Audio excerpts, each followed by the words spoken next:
Ну и завершим наш обзор по продуктам для здоровья от Atomy детской подборочкой.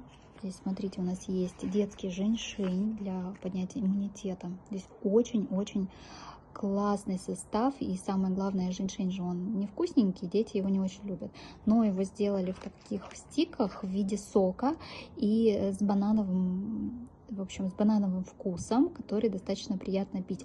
И очень классные результаты, действительно очень действенная добавка. Дети становятся более крепкими и меньше болеют, меньше пропускают садики, школы. Так, это мультивитамины, конечно же, здесь полная подборочка, да, мультивитаминов, минералов в виде таких вот желейных, в отдельные упаковочки запакованных зверушек. Принимаем по 2 в день, без сахара, не самое главное, они натуральные, и детки очень тоже любят, и самое главное, это действительно полезно, это не какая-то там синтетика.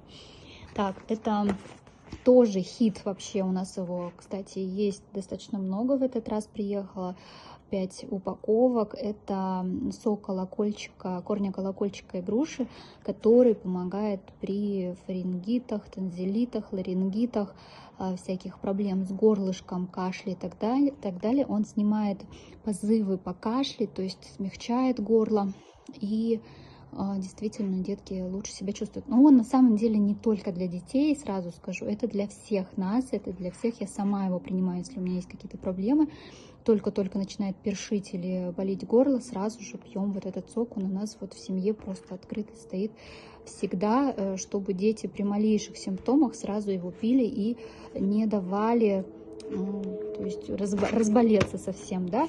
И вот эта штука, она вообще у всех круглый год должна быть. Это прополис спрей. Прополис — это природный антибиотик, да. Здесь у нас в упаковке 3 баночки маленькие в виде спрея. Их очень удобно брать с собой, положить в сумочку, в карман, да, в людных местах, в школе, на работе, в офисе. Всегда с собой иметь при любом контакте. Пришли, сразу же побрызгали, чтобы обезвредить, да, от вирусов, предотвратить заболевания разные, да, и если уже какие-то симптомы появились, болезни, тоже сразу же начинаем брызгать, да, там, чтобы не дать развиваться болезни. Тоже очень хорошая штука, тоже есть пока в наличии.